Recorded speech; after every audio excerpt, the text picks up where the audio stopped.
us yelling over each other without the prompt. Yeah. Gold. Feel free. All right, so welcome to Discover Indie Film. I'm your host, Jeff Howard, and I've got JJ Nolan and Jameson DeSantis here. These two people made the film Just a Ghoul. Hey, you two. Hey! So we just talked for over an hour. I didn't give you the final time, but I think the interview podcast that is the one before this one is like a nice hour 5, hour 10, and you learn all about them, all about their film. Very fun, very cool conversation. And this podcast is not going to be like that. This is going to be the worst. Way worse. This is going to be fun because they're both going to answer the Discover Indie Film 4 questions, which are favorite films of all time, an underrated film, an overrated film, and a lesser-known film that people should seek out. Originally the idea was this would close every interview, and then I learned that everyone really enjoys discussing their work and would go like an hour. I'm like, who wants to listen to another 20-minute list at the end of an hour? So instead, the 4 questions get to be their own episode. Sweet. And you should go to, what should they go to? .com? JustAGhoul.com to watch the trailer for Just a Ghoul. And you can follow us on Instagram at Just a Ghoul Film. Yeah. And Claw Talk Show. Oh yeah, and Claw Machine Talk Show on YouTube in a month. But this is currently September. So. Yeah, but we were recording this in September. But I'm gonna have 10 to 15 of these stored up to get, because I for 2 months before the November festival, I just got to stop recording these or there won't be a festival. So awesome. So at that point, go check out the only Claw Machine based talk show on YouTube. For sure. I checked. And Just a Ghoul, you'll probably be able to watch Just a Ghoul, which you will enjoy the shit out of. So we are allowed to curse. This has the explicit warning. Okay. Oh, good. We might have cursed in the other. Not too much. I cursed the whole time. I'm pretty sure every word was the F word. You might have to comb through that. I'm so sorry. That would be first of all, it would be great. We should have asked. I would like to do. Do you want after you do your list? Do you want to just say the word fuck back and forth for 5 minutes as a third podcast? If we're not, if we're not tired of it by then, the fuck absolutely. Very well. All right. Well, one thing we didn't work out before I hit record is who wants to go first. Saw Jameson raising his hand.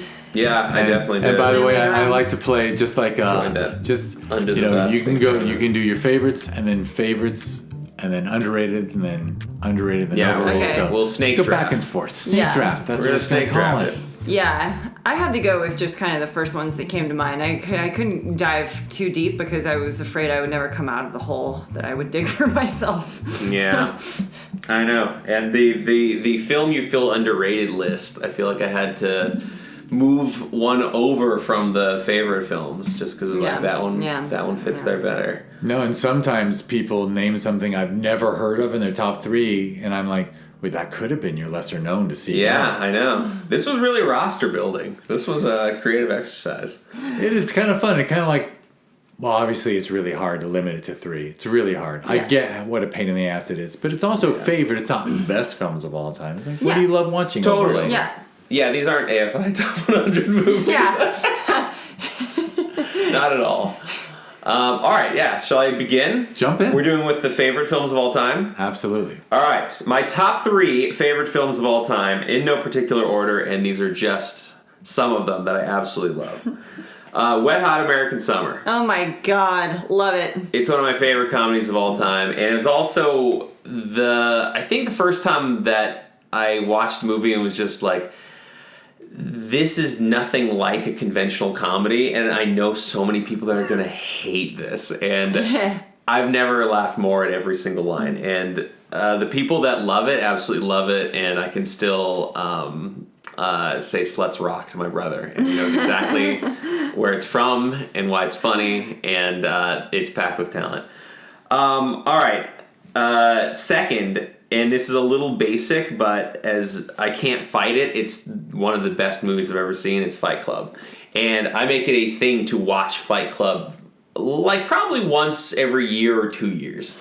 and it just gets better every time. And maybe it's just because there's a super angry version of myself that when he saw that just fucking loved it and like bought the Dust Brothers album and just consumed every part of that movie. It made me love every part of that movie. The score, the acting, the fact that it moves between fantasy and reality. I'm never totally sure what is which or which is which. And then you keep talking with it after. And it has such a like, there is such a cool bro down thing to it, but it's not as bad as like Scarface or that kind of thing. It's an excellent movie alone. I love how you're just avoiding saying that you love Brad Pitt and you love staring at him. I love Brad Pitt. Yeah. By the way, I want to call out, I love that you mentioned the soundtrack because that is the best fucking soundtrack ever.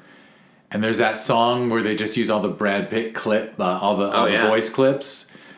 That is amazing music. My dad bought me a MP3 player from Costco. It was not a iPod. It was not a Zune. It was something else, like MP3 Kirkland or something. And the first thing I downloaded onto it was the Fight Club soundtrack. Yeah. Phenomenal movie. It's a good ass movie. Yeah, it's actually a perfect film. I mean, it's just perfect story structure, perfect acting. It's How also, great is Helena Bonham Carter in that? She's really good in it, and it's one of the few movies I think you can be like, it's better than the book. It's probably at least worth the debate. It's as far as adaptation goes, it rocks. Yeah. I love Fight Club. And to round out the list, can we do ties, or do I just have to pull the trigger on it? There is no referee with a whistle and a black and white shirt. It's sort of a tie between Moon and Scott Pilgrim versus the World. Oh, nice. And I couldn't decide if I wanted the last one to be a comedy or a drama. I don't even know. I don't think I know Moon. Moon's great. Moon is a movie by Bowie's son, Duncan Jones. Fuck yeah. And it stars Sam Rockwell, and it's I love him. pretty much a character study. The premise is essentially that... Oh, yeah. Okay, I know Moon. You know what it is? Yeah. They've essentially started industrializing the moon, and there's something about moon rocks that can be used for the economy back on Earth. But he's up there alone, and the space starts to weigh on him, and he starts to question whether he's... like you go up there for a certain term, and his term is coming to a close, and it's getting delayed a little bit, and he's starting to feel sick, and he's like, something is clearly going on, but it's just it's again an amazing soundtrack, and it's a truly compelling film. It's another one of those I probably watch probably not even a full year. And it's so cool. I think I heard an interview with Duncan Jones where he said how he wrote it so that if he had to, he could make it for $500 in one room. Like it is a one-room film that works. And the fact that I like to call him Zoe Bowie just because when I was a kid, everyone talked about Zoe Bowie, and then he grew up and changed his name. Yeah. But the fact that he got money and then kept it in a tight little space like that, it's just such a great indie film. It's perfectly cast too. Like Sam Rockwell already is a pretty watchable guy, but that movie terribly needs the charisma of somebody like Sam Rockwell, and he just doesn't. And it doesn't work if I'm not going to say an actor that it wouldn't work with. It's a great listen. Scott Pilgrim is epic. Yeah. Yeah. You don't get much better than that movie as far as pure entertainment value. I love it. And the music in that. So you did not mention music once in the hour and 15-minute interview, but you clearly love music. Oh, we got some music stories. Music was a bit of... I don't have any music in me, but I have a great admiration when it's used effectively.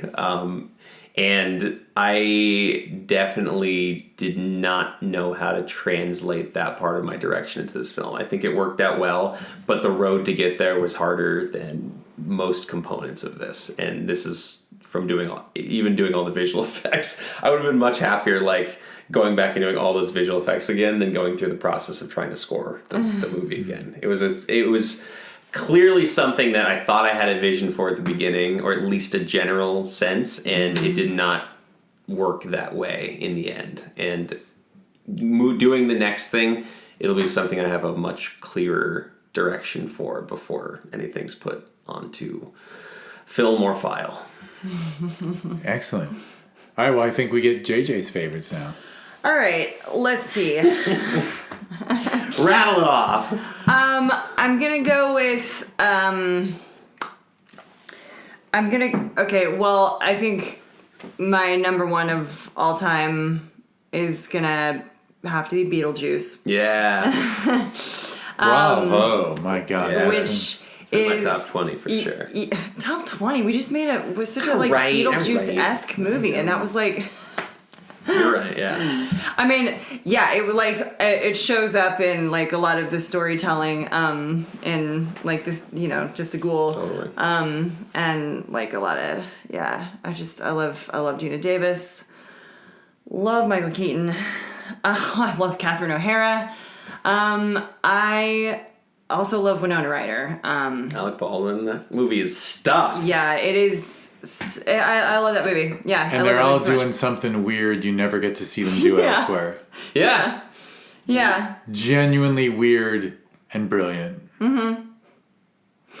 But yeah, I think there's a lot of parallels to, and a lot of inspiration that was like either consciously or unconsciously drawn from Beetlejuice into our movie. Yeah. Yeah. Oh yeah, I rewatched Beetlejuice before as we were writing this because it has fun with death. Yeah. I think that's something we loved doing with Just the Ghouls, having fun with death. Yeah. And it's gonna happen. Well, just enjoy it. Yeah. At a time. Excellent pick. Yeah. So that's gotta be number one. And then I would say, in no particular order, another one would be A League of Their Own. I'm obsessed with Gina Davis. Theme. And you bear some resemblances to Gina Davis. I love her so much. I also like. I feel like somebody has asked me before, if I was a movie, what movie would I be? And I think I would be A League of Their Own, but I think it would be like it would have like Girl Interrupted, like undercurrents. A League of Their Own meets Girl Interrupted. Right, yeah. Sort of like A League of Their Own, but everyone has been traumatized. A League and you're in an insane asylum. Yeah. You're not actually playing baseball. The baseball is your time in the yard, and you fictionalized it. Oh my God, we have to make that. The fantasy is that you're playing in a stadium and people are cheering, but it's actually just pigeons, and this is your 5 minutes of outside time. Yeah. A League of Their Own, I love that movie. I was a huge tomboy growing up, played a lot of sports, so I thought it was really inspiring. I haven't watched the series yet. I was just going to ask if you watched the series. I haven't watched it. I'm kind of pissed that they made it. Yeah, when I saw it listed there, I was like, why? The casting it was so good. The casting was good for it, and you feel like they would have not made it unless they felt really good about the direction of it and the cast, but everyone I've talked to that saw it did not like what they saw so far. Yeah. Don't fuck with a good movie like that. Yeah, I can't say. I'm sure I would love to be on the show, even though I haven't seen it, but like I would love to be on it too because I love that movie so much. But it seems like it would be a really fun thing to work on. So I can't speak to the show, but the movie I love. Yeah, and and then Bridesmaids. Yeah. Yeah. That's a great one. Yep. Love me some Bridesmaids. Yeah, talk about a film that mixes sketch with narrative. Totally. Yeah. And, you just don't get to see women shit in the street enough. That did really break boundaries in terms of... I feel like there are female comedies and they're just based on, like, very... how probably men see female... Oh, yeah. Comedies. Yeah. And then there's the reality of it, which... That movie's disgusting. It's so they're like what in a great way. Yeah, these characters are like a lot of stuff that I feel like I read sometimes or like go out for is like or have been in the female characters. A lot of times they are so underdeveloped or like one dimensional. Yeah, I feel like those movies all have these like super interesting female characters, and I kind of slipped Girl Interrupted in because it's also in my top 3, but I have had no space for it because I listed those other 3 guys. So yeah. There's a lot of girls vomiting in your list. Yeah. Bridesmaids. Do I League have of Their Own. You do. Yeah. I love it. And I'll stand up for Bridesmaids because it also nails motherhood. I mean, I can't get enough of Wendy. I can't remember her name, but Wendy whatever, who from Reno 911, who's a mother complaining about how her teenage boys, like, everything is stiff with cum in their house. like that. As a parent, I can promise you, like, we do have those conversations, and it's finally someone put it in a movie. You know what, it's the theme of it is really good too, though, because there is a romance element of that too, but friendships are often a lot more complicated and a lot more interesting, and it's something far more universal. A lot of people, and not that love stories aren't told out, we just made one, but it's very interesting to see friendships being told on screen because they are so fundamental to how a lot of us got through life until we met, someone who's permanently in our life. Yeah, not everything is like, a romance. It's a friendship romance. Yeah. Yeah, the most important and our longest relationships are normally friendships if they're not our own parental relationships. And it's an underdeveloped and underexplored theme in movies that everyone, I think, just is for a long time. Like, there needs to be a man or a woman at the end of this for that main character to eventually find.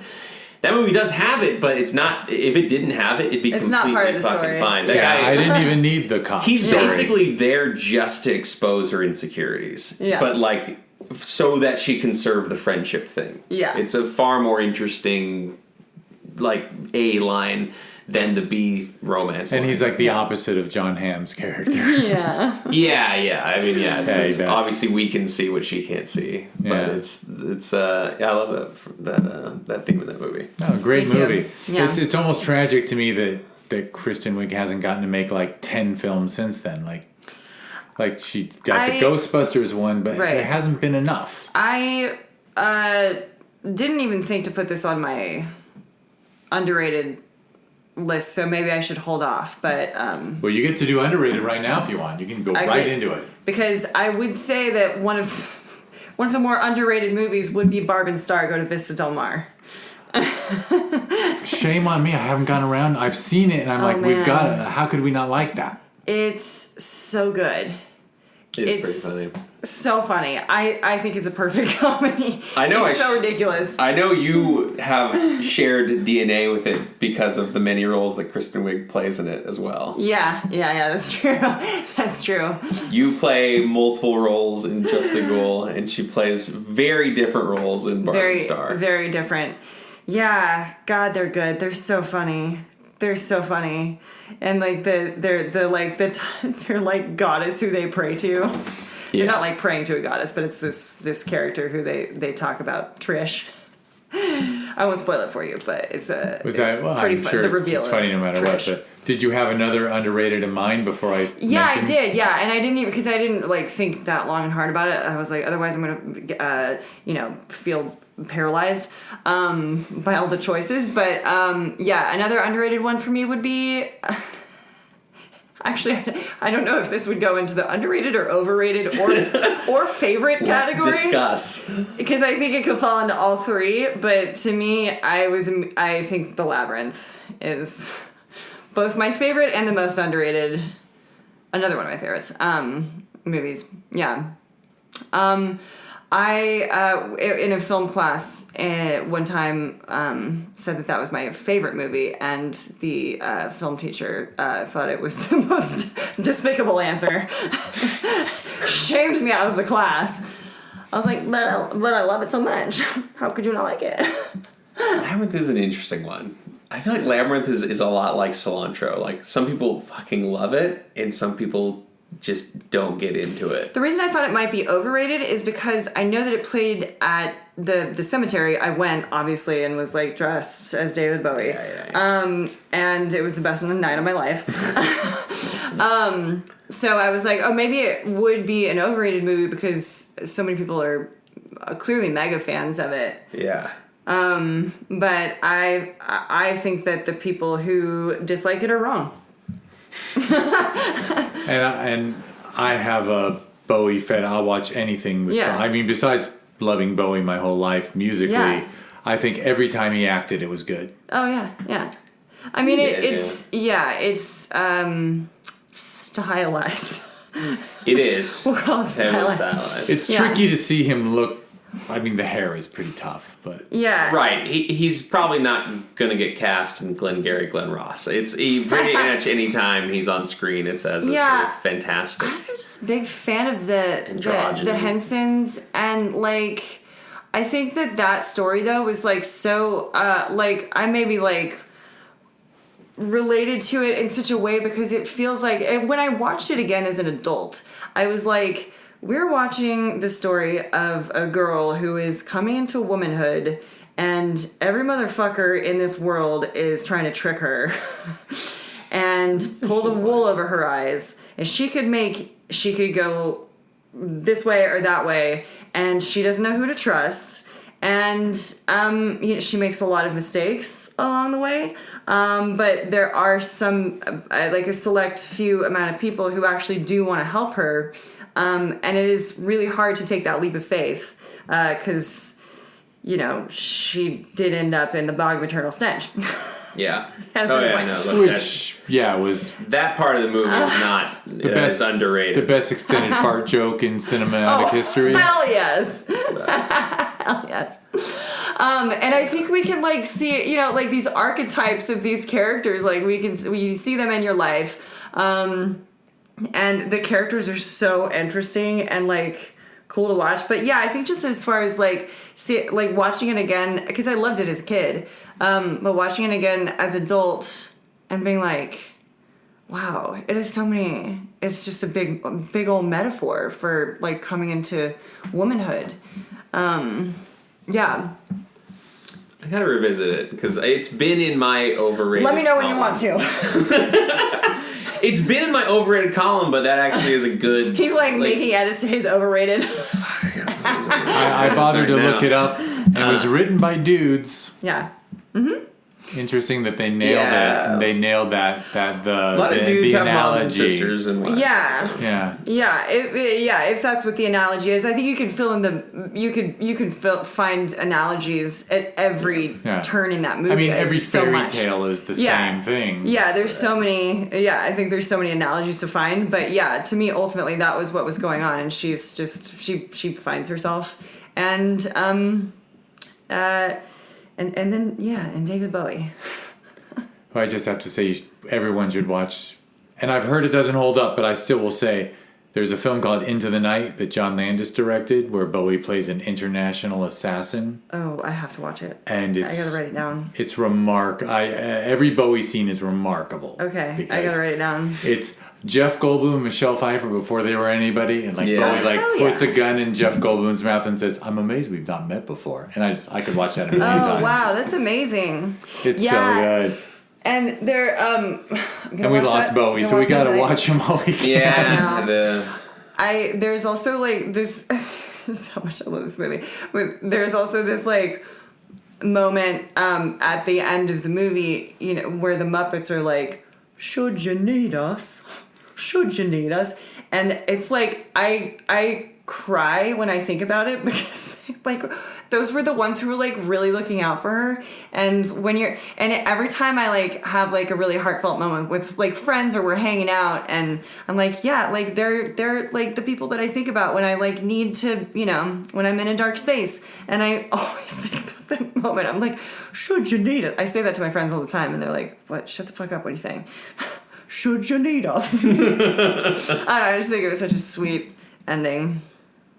Now I'm 100% sure that our 14-year-old female who lives under this roof has not seen it. So you gotta watch it. And every weekend she wants to watch a movie. So I guess I'm gonna make her watch Labyrinth. It's not for everyone. It's not for everyone. Not. Yeah. I gotta shoehorn some Muppet stuff. I don't know how I would feel about it if I didn't love it as a kid, because I'm attaching my like youth to it. Also, but yeah, if she doesn't love it, this is what I'm saying. Like it's underrated. Right, it may not hold up. I'm in this camp though. Fair enough. I feel like I did see it. I did see it as a kid, but like later on, like teen years. Yeah. And I'd seen like Neverending Story before that, and a bunch of the other Muppet stuff. Too much for me. And I think I just knew those, and then Labyrinth didn't. I don't know. I didn't bond to it as much. Dark Crystal as well. Well, we couldn't watch Dark Crystal. It was too scary, apparently. We had a lot of weird TV rules in our house. I see, scary. Whereas for me, I was in college when Labyrinth hit, so we just watched it high. It's a good one to watch high. That actually I completely believe. Yeah. I love the farting swamp, though. That's a highlight of any movie. The Bargain Returns. These Muppets are just like taking their heads off and like tossing them around, and you're just like, what? I think in the end, upon investigation, the entire Muppet Studios probably stunk of weed. I mean, Jim Henson and company, they were creatives. Yeah, I know. I don't think you would have won. But there was a lot of weird shit even on Sesame Street. I was going to say Sesame Street was rank. They did do a lot of acid, didn't they? Didn't they do a lot, like LSD? And everyone should. Yeah. I think it's been proven. You've seen the Muppets. It's all like... I think I was maybe born with a pig is fucking a frog. No. Oh, just the Dr. Teeth band alone, all of those guys are trippers. They're all, like... Janet looks zonked all the fucking time. They're emulating like a 70s band the whole time, right? And what is it? Emmett Otter's Christmas special. There's a lot of like drug references in that, I believe. Oh, they're definitely on it. For sure. Well, here, underrated? Underrated. Okay. My underrated films are... Okay, Punch Drunk Love. A film by Paul Thomas Anderson starring Adam Sandler that I think is a better performance than his in Uncut Gems. And it's... You mean Uncut Gems? Uncut Gems.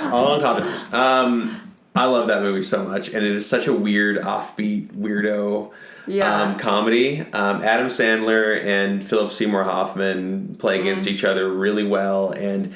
it's hard to even kind of tell what the movie's about, but it's basically Adam Sandler plays a guy who has like 4 older sisters. He's never really spoken up for himself, and he kind of runs this scam. He finds a loophole in this promotion in a supermarket where if you buy a pudding cup, you get a certain amount of frequent flyer miles. But they mark the pudding cups individually with the promotion rather than as a full box. So if you bought a pallet of these, you'd get all of the frequent flyer miles except for just the miles for the pallet. And he uses the whole thing as an opportunity to stick up for himself, but he goes too far. And it's just a very cool, fun, romantic comedy that really completely relies on Adam Sandler being kind of that just after Saturday Night Live weirdo. Don't really know how to act quite yet, but I can do this kind of like, it's basically a character from one of his albums that he does that just kind of that sound every once in a while, but it's a great examination of somebody who's bottled up rage for far too long. Yeah, I haven't seen that in so long. It was a very old roommate of mine's favorite movie. I haven't watched it. Yeah, I loved it. I thought it was great, and I thought I am with you on Uncut Gems. I remember when I think Punch Drunk Love and Spanglish came out close together, and I was like, "Wow, is Sandler really going to do the acting thing?" Very different directions. And then he completely went back to like Little Nicky world. He does that though. He does something serious for a second, and then goes right back to whatever happened. I think that's the way to do it, though. And I can't get enough of Punch Drunk Love. The relationship he has with Emily Watson, like their pillow talk that is like disturbing, but it's working for them. Like that's you don't get to see that in any other movie. It's a terribly charming movie, and it was made. It's extremely well directed, and it's hard to not put a lot of Paul Thomas Anderson on any list. But that's underrated in his canon. That is part of his canon that people ignore to their peril. Yeah. For sure. All right, well, you are teed up now for overrated. All right, overrated. Oh, boy. Sicario. People effing love Sicario, and I do not understand why. other than it just has a really cool score, and oh my god, let's use a lot of like large droning sounds as a sort of mask for a more interesting story. But that is like, it's the most nothing story. Like, I watched the trailer again just to, when you said find an overrated movie, I watched the trailer again just to remind myself what it was about, because it was so forgettable. I don't know, just like, I get it, Denis Villeneuve is like a really good director, but that whole movie is just the soundtrack. With like, every single like person who ended up being bad, you knew from immediately. Like, no one's a good person in that movie. Everyone turns out to be an ass. And of course, it's some shady corner of the FBI that doesn't turn out to be. There's just absolutely no surprises. I was so surprised everyone were like, oh my god, Sicario's the best. Like, it didn't just kind of... We didn't make Traffic a couple years earlier with far more interesting stories. The exact same color palette. And essentially the same, like, Mexican mob kind of stuff that they were doing in this. Cartel. I couldn't think of the word cartel a second ago. You got it. Yeah, Sicario did nothing for me. I skipped it, so I can't even comment. So you've made me feel good about my lack of seeing Sicario. I did watch it. I do remember liking it, but you know, I'm not saying it's a bad movie. It's just overrated. I was surprised it got thrown into like the Oscar buzz of that year, and was it? I think people get into it when it has a huge, like when it's a big ensemble with a bunch of people you associate with Oscar films. I think that's just why everyone assumes it should be an Oscar film. Yeah. It's slow. So you're not going to say The Irishman? We talked about The Irishman. A lot to say about that it's one. such a tee up as well. Well, it might not be overrated because, like, does anyone actually love it? I've heard no one actually say they loved it, and nobody rewatches it. No, who has the time? No rewatchability. Yeah, all right. If all right. So some B overrated movies. Sicario led the list. Tenet. Hell yeah, fuck that movie. Fuck that. That's another one I just didn't bother with because I heard from too many people I respect that I wouldn't like it. It's such a mess, and it was so annoying. Yeah. At the beginning of the movie, one of the characters says, "Don't think about it too hard." Yeah. When talking about the rules of the movie. Yeah, I was very upset with that movie. When I left, I was like, "What the big fu." fuck?" Yeah. Irishman was on there. Also, that Lady Bird wasn't very good. And Dunkirk, I didn't think was very good. I think Nolan's a little overrated in general. Oh, I'm surprised you didn't say Inception. Actually, I think Inception's great. Inception's a good movie, and it's a very good. They describe the rules very well. It does everything that Tenet doesn't do well. Yeah. Yeah, I think that's where Nolan gets rocks thrown at him. Is when he's good, he's great. Yeah. And then, but not everything is great. Like. I'll never watch Interstellar again because I'd rather watch Inception again. Inception was very good. Dunkirk was fairly boring to me. Yeah. I didn't think it was... Memento's great. Memento's great. Yeah. All his Dark Knight films are solid except for the third one, which is but it's not horrible. It's I don't know. His Insomnia remake was disappointing, I think. But whatever. Yeah, whatever. All right. Anyway, that's the overrated list. I didn't spend too much time digging into this. I just went with the first one that came to mind, and now I feel really embarrassed to say it, but it's gonna be La La Land. Oh, okay. No, I don't think that's that bad. I know, I just hope nobody listens to this podcast who made the movie. I was just kind of, I was just bored the whole time, and I was like, why are we romanticizing this? I just didn't know why I didn't know why it was special. I didn't understand why it was, getting so much. There's always a lot of buzz and excitement over, like, musical movies, even if they're not that great.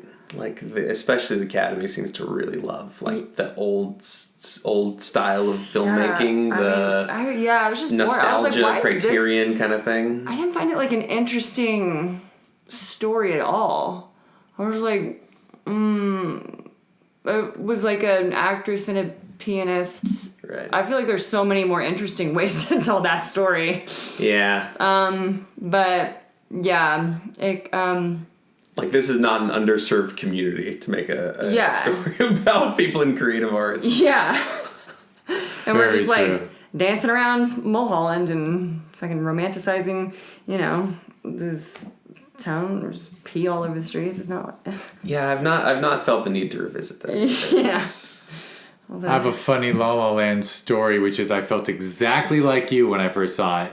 And I was like, why would I root for her? Yeah. Right. She's also being a shitty waitress when she works at the little coffee shop. Yeah, like at least put in an effort for the thing that pays rent. Yeah, we get you don't want to be there, but it's so visibly obvious. And then my wife and I went on a cruise, and La La Land was playing 24/7 on one of the channels in the room. Mm-hmm. And we were the kind of people that like just throw on the TV at night to like unwind. Yeah. And I thought the last 20 minutes were great. The first time I was like, okay, you bored me for 2 hours. Yeah. And then I loved the ending. Yeah.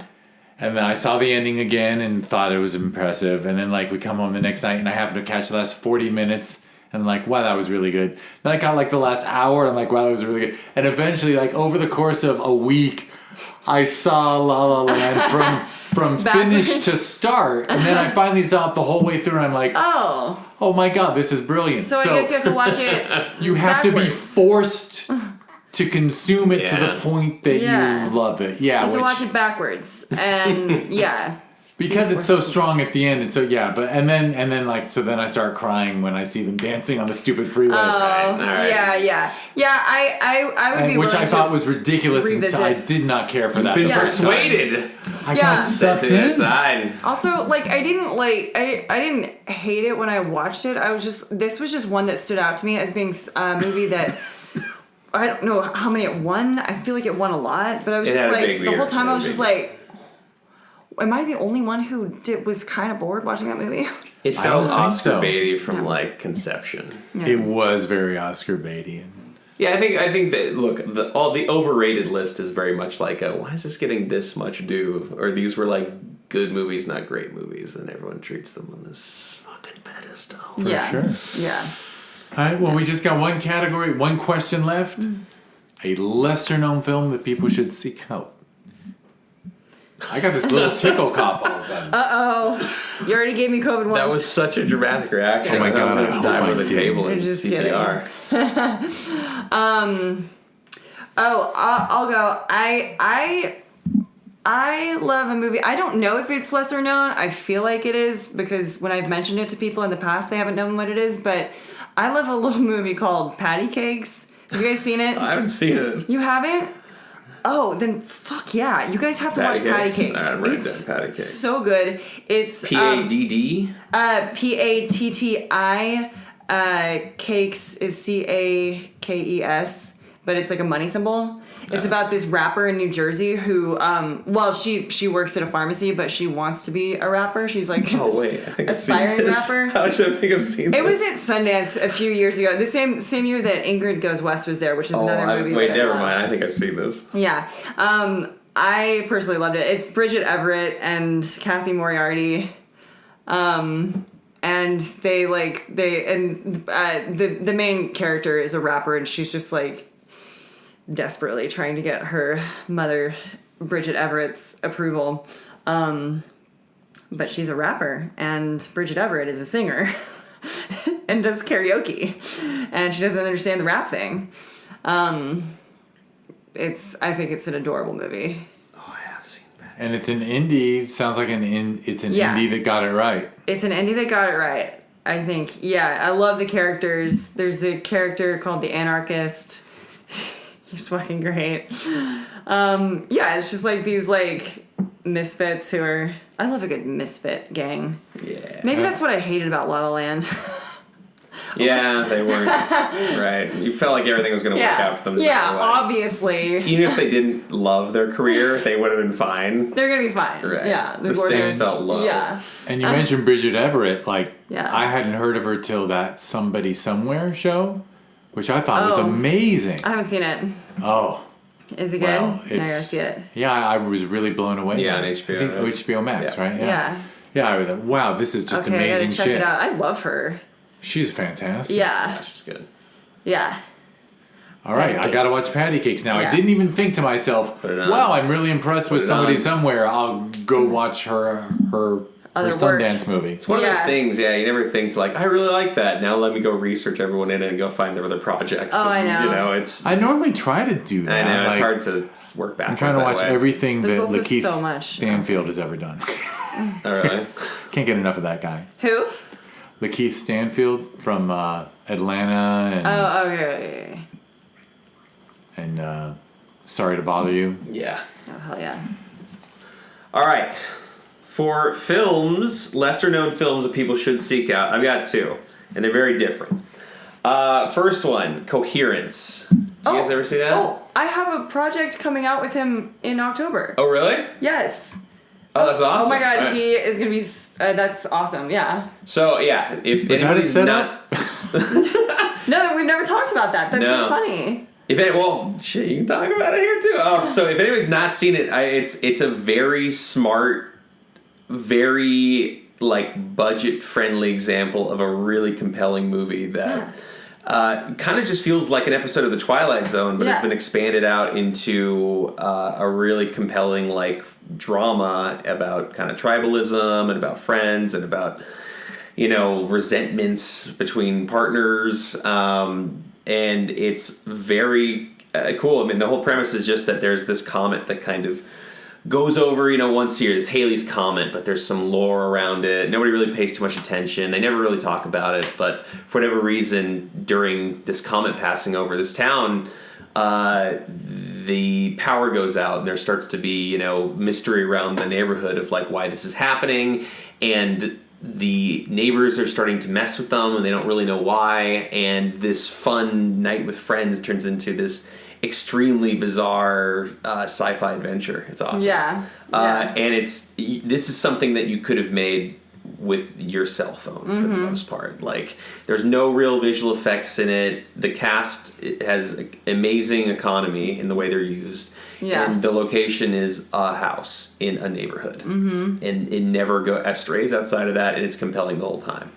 It's not like Under the Skin where it's like, oh, we just have her in a truck and she's driving around Scotland, and like then we go into this black room and there, you need all these effects to make it believable. It's like, no, this is believable all the time, and the actors sell it perfectly. Yeah. And it's great sci-fi. The only reason I saw it is because I hadn't heard of it, and the second person to ever do this podcast, that was his lesser known really? to seek out. Shit. And I was like, okay, I'll watch it, because he he said exactly what you said, like just sci-fi the way it should be, just because it's about the quality of the thinking and the story and not about effects. And it's a fantastic movie. I got reminded of it because it just popped on something recently. It started streaming again, like on maybe Prime or HBO, but I was searching for something else and saw the CO pop up and was like, holy shit, I remember that. Yeah, it's on Prime. It's on Prime. Yeah. Go watch it on Prime. It's Yeah. I don't think it's long either. I think it's like a 90-minute runtime or something memorable. It's awesome. It rules. The second one is The Battered Bastards of Baseball, and it's a sports documentary, but it is the best. I've watched it maybe like 8-9 times, and even if you don't like baseball, don't care, it's a great movie about having an obsession and having that obsession be run up against essentially an archaic establishment and what happens after that. So the whole thing is about Bing Russell, who's Kurt Russell's dad.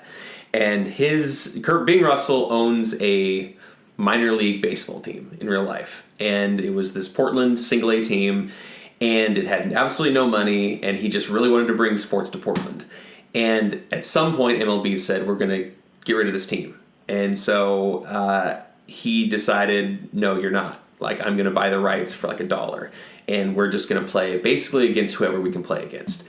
And he starts this team up with whoever's in Portland, has tryouts, and it's just this forgotten cast of athletes who still want a shot at becoming a team, even if it doesn't mean anything, has no affiliation with MLB. Kurt Russell's on the team almost the entire time, and he narrates through the whole thing. And Bing Russell's grandkids made the movie. And at some point MLB they do make this team, and it's basically just a sideshow. Like they have people that come out with rakes in the middle of games and sweep off the opponents. They have a dog that bats for them, and it just turns into like this profit machine. Like it's all of a sudden more profitable than any other minor league team, even AAA, and MLB wants it back, and the whole thing turns into now a fight for control over this single A team, and it's just a fun, insane movie, and every single part of it is cool. I gotta watch this. I mean, I love a sports documentary, and while I was listening to you, I was thinking, yeah, minor league baseball, in a lot of ways, that's the indie film of sports, right? Because the people playing on those teams, they've got to work at Home Depot to pay rent. Like it is purely for just like people make indie films for the love of it because it's in their hearts and they just can't not do it. And those dudes just can't not play baseball. Like they should totally walk away, most of them.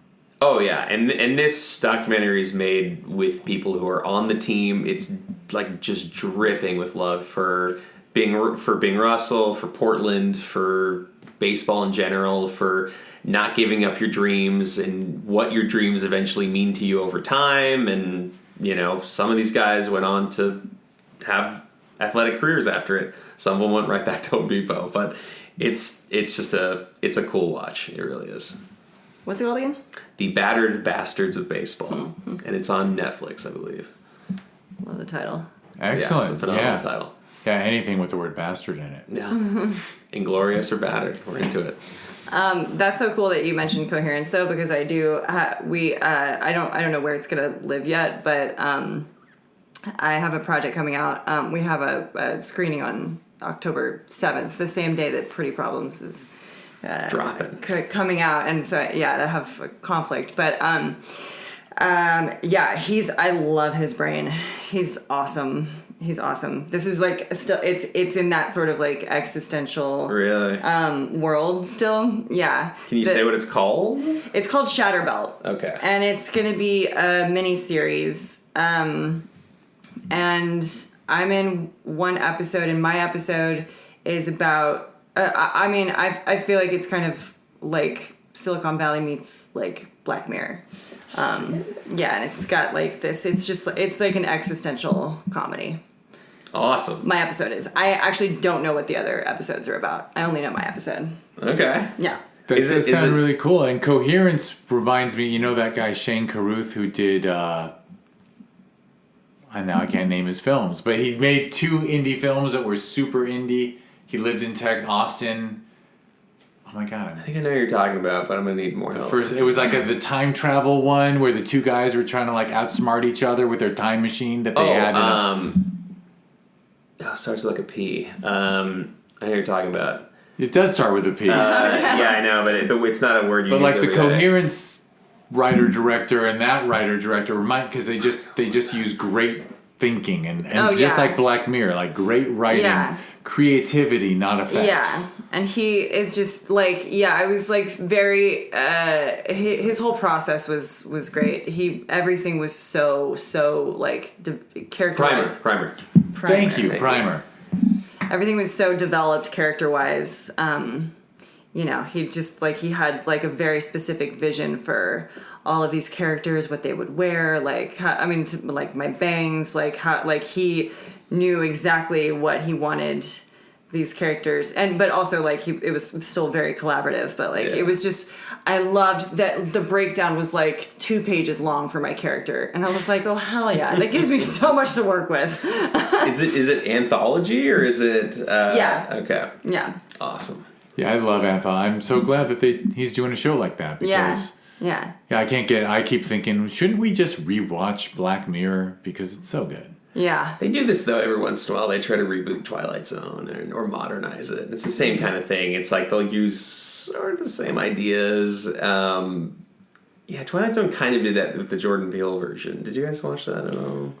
It was on that. Wasn't it on CBS or whatever? I didn't have the service it was on. I mean, it's hit or miss. I feel like it was some of the episodes were pretty great and used technology well the way Black Mirror kind of does. Black Mirror kind of has like a horror edge to all of the updates, or like a be careful what you wish for kind of thing with every single one, which I guess Twilight Zone kind of does too.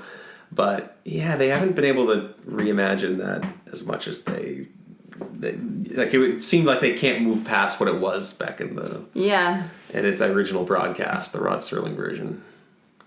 Yeah, in the end, you can't top whatever writing team that they had on the original Twilight Zone. Yeah. No, but I love hearing of guys that have encapsulated that same spirit. Coherence, getting an anthological series, like, that's awesome. Yeah.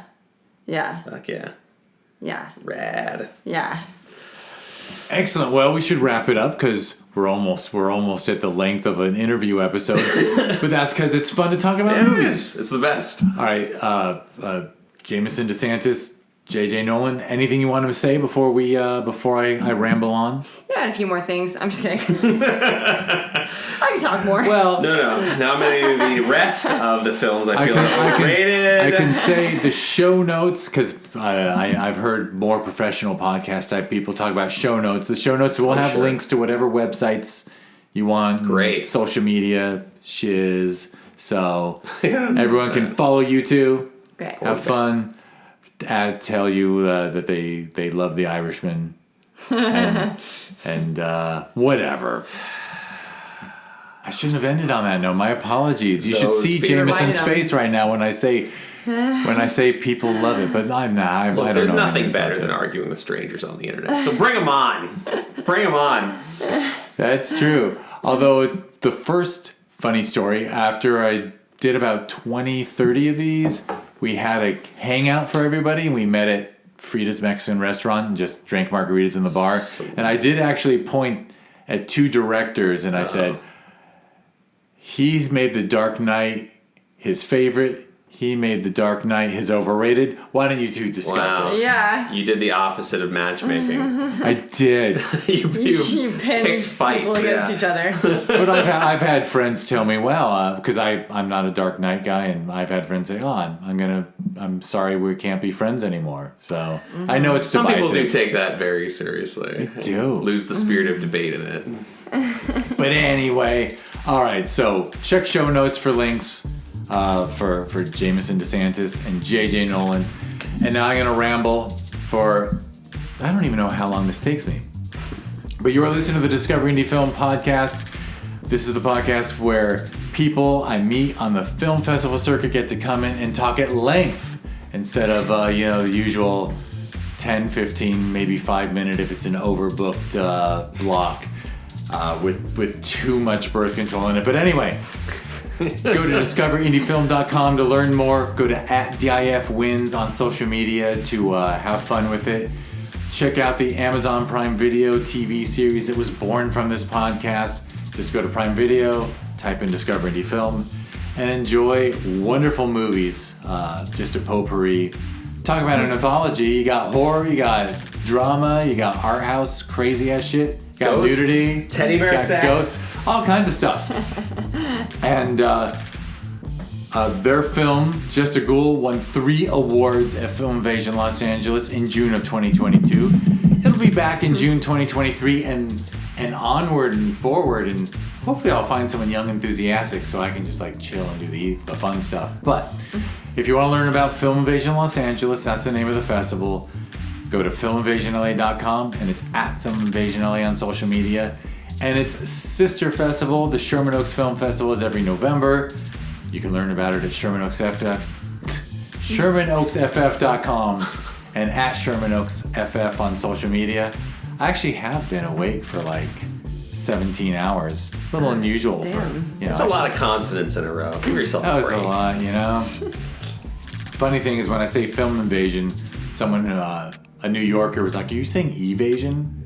I'm like, yeah, we want to evade the films. So anyway, I won't even mention THC Cinema, but just go to thccinema.com and have fun with it. And Jameson, JJ, thank you both for coming in. Thank you. It's been a delight. Thank you for talking Thanks to for us. staying late. I mean, hell, we're almost to midnight. It's almost tomorrow. Not really. It's 11:30. Well, it was a delight. We could have done it longer. Yeah, I can talk forever. Yeah. I enjoy it. Well, yeah, and now we're going to stop recording and then we're gonna start recording again and just say the F word over and over and over again. Cool. Yeah. I mean, and call it art. Yeah. Yeah, this is gonna be awesome. It's gonna be fucking awesome. The fuckcast. Yeah. All right, thank you both, and thank you everyone for listening.